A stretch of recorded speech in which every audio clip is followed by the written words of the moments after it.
Hey guys, welcome back to the DrCliffAuD vlog. This is vlog number 145, and today I want to talk to you guys about why so many other hearing care professionals do not like me and the message that I share. But before I get into it, if you could do me a huge favor, click the like button, make sure that you also hit that subscribe button with notification bell so you get notified every single time I post one of these new videos. And as you know, if you've been watching my channel for a while, we're publishing a ton of new videos every week. So if you don't want to miss those videos, make sure that you hit that notification bell so you do get notified.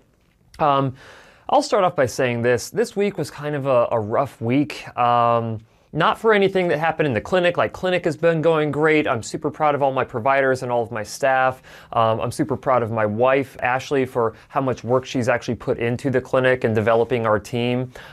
We have kind of like our end of year all-day team meeting. I think that's next week, for us to kind of make sure that we're still on the right track of what we went through this year and to make sure that next year is set up in a way to where we can serve more patients better. But the reason that this week was a little bit on the rougher side, so you have to understand that over the course of the last 5 years, I've definitely put myself out there into social media world. I've put myself out there, of course, on YouTube, and there's not a whole lot of secrets for anything that I do. Like, I put everything out there. In fact, I put out so much to the point where Ashley's telling me that I probably shouldn't be sharing this much stuff. But again, like I've said, this is kind of more of like my therapy session each week where I get to kind of come on here and just kind of free flow talk to you guys. So I've had a significant amount, I don't want to say a significant amount, I've had definite, I guess, criticisms received from other individuals inside of the hearing care profession. And I understand it, right? I have definitely put myself out there, like I mentioned before, and anytime that you put yourself out there, there's going to be this capability for people to kind of dissect what you do and either be in favor of it or criticize it or just not care at all. There's a fair amount who probably just don't care at all. There is a good amount of people who are in favor of what I'm doing online, and I'm talking like professionals looking at what I'm doing and saying, yeah, that's good to have that kind of messaging out there. And then there's individuals who are out there who think that what I'm doing is really self-serving and is profiteering and things like that. And again, it's hard for me to speak against that in any way. I mean, when I started my Hearing Up provider network of these providers who are following best practices, they pay a monthly membership fee to be in that network. Now, they actually have to go through an entire vetting process before we even get to the point where we say, okay, you can actually sign up for a membership and pay us a monthly fee or an annual fee to be inside that network. But, you know, we've turned providers away that have gone through that process and we're like, yeah, you're not ready. You're not actually following best practices in your clinic, so you cannot be a part of this network. Now, I think the main criticism comes from hearing care professionals who have been following best practices for years. And I'm talking long before I was an audiologist. You have to remember that I did not become an audiologist until 2016. I didn't even enter grad school until 2012. That was just 10 years ago. So in a very short period of time of me becoming an audiologist, I've developed this entire following of consumers who are like, hey, we like this message that you're sharing. We want to experience what best practice audiologic care is like. And I started this network so I could actually identify who the heck was following these best practices, so I'd feel comfortable in referring individuals to those providers, or letting consumers understand who was in their area that was following best practices.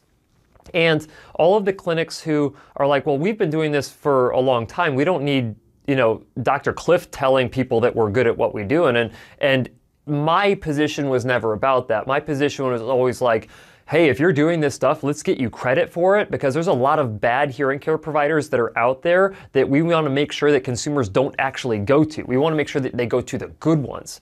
And so a lot of the criticism, I think, comes out around the perception that I'm doing this to turn a profit with what I'm doing. And I'm not going to lie, like, we do make money off of the network. Hands down, we do. But we also reinvest a lot of that money to amplify the message of best practices so we can educate you more.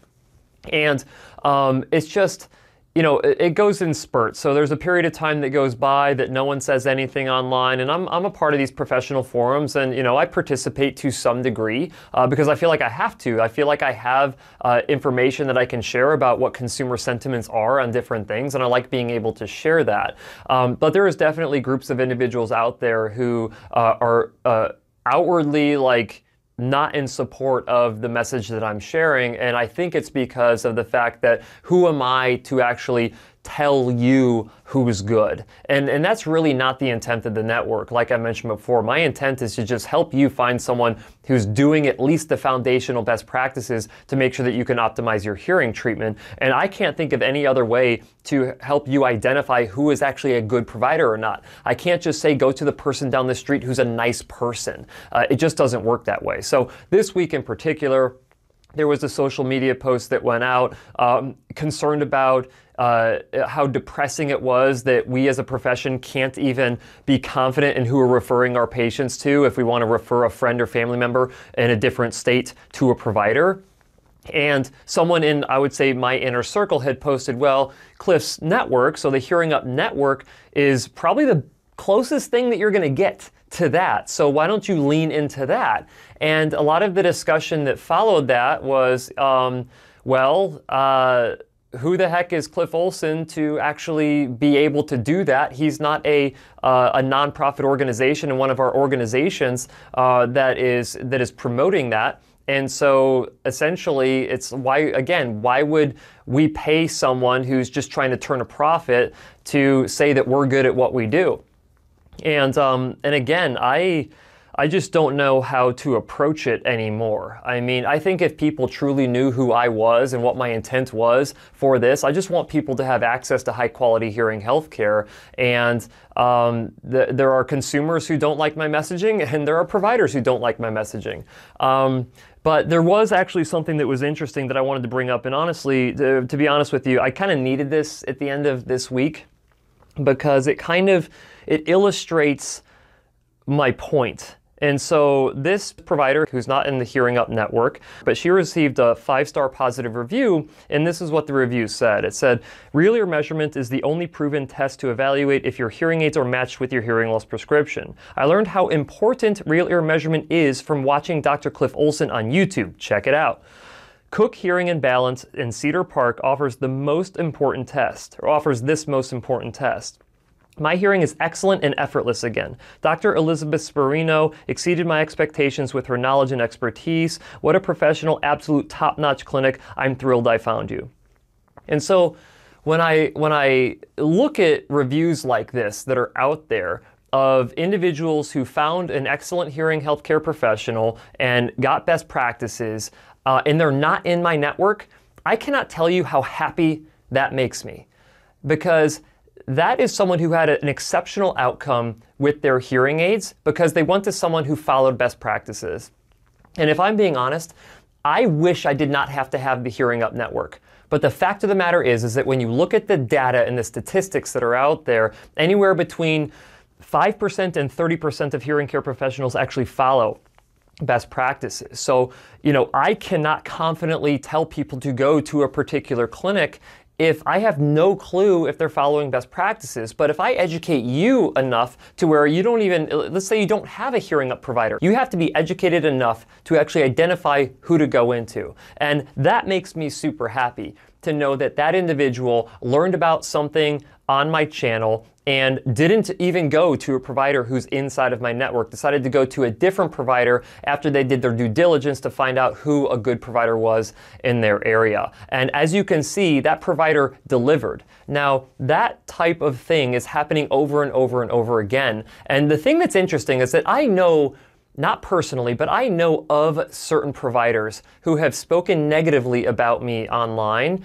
who have received individuals from my content, meaning that someone got inspired through something that I said in my videos, reached out to a person in their area, scheduled with them, went in, that provider said, "Oh, we love Dr. Cliff," and that person has actually said negative things about me online. So I know that there's kind of this aspect of it out there to where people are not happy with what I do, but they're happy that I'm educating consumers on their behalf, really, on the behalf of the entire profession. So, it's just really hard to not let it get to me. And I've developed a really thick skin over the past 5 years of me creating this content. I would say that this stuff would have bothered me a lot more in my first and second year of creating content. But now that I've been doing this for about 5 years, it is something to where If you don't like me, I'm totally cool with it. It is what it is. But I still recognize it, and I still want to make sure that the messaging I'm putting out there is not to where I'm dogmatic about you've got to see only a hearing up provider. It is, no, you got to find an excellent provider. And if you want to find one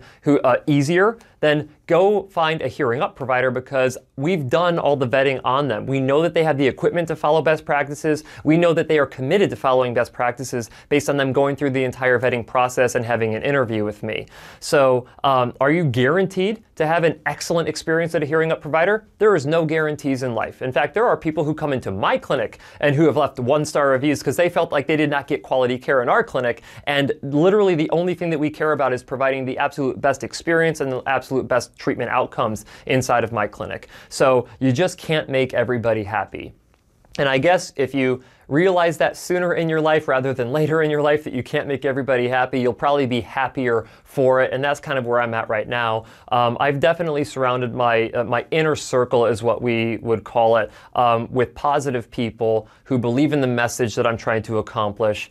I know that individuals out there who maybe like yourself who have hearing loss are in support of the content that I put out there, because it is informing you, and you have just not had a really good way of informing yourself about hearing loss and hearing treatment options until we started creating this content 5 years ago. And I'm also thankful for the other providers, the other audiologists or hearing instrument specialists that are out there that are putting out quality content as well, so you can educate yourself even further. And if they say that going to one of their people is better for you, and you believe that that's true for you, then I say absolutely go to that provider. You do not have to come and see a Hearing Up Network member.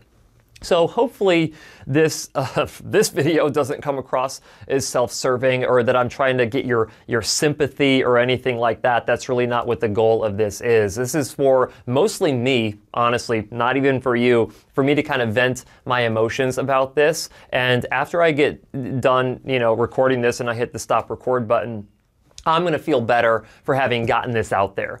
And hopefully you guys took some value away from this as well. If you did, I'm super happy for you. But this is just something that I needed to do. We're about to head out right now to go up to Flagstaff for 1 day, because we were supposed to get a long weekend for Ashley's birthday up in Flagstaff. It didn't happen because we had work-related stuff to do, because again, super committed to making sure that we get everything done that we want to do content-wise, so we can continue on this educational process for you. So hopefully you liked today's video. Again, if you did like the video, hit that thumbs up button, and as always, I'll see you next week.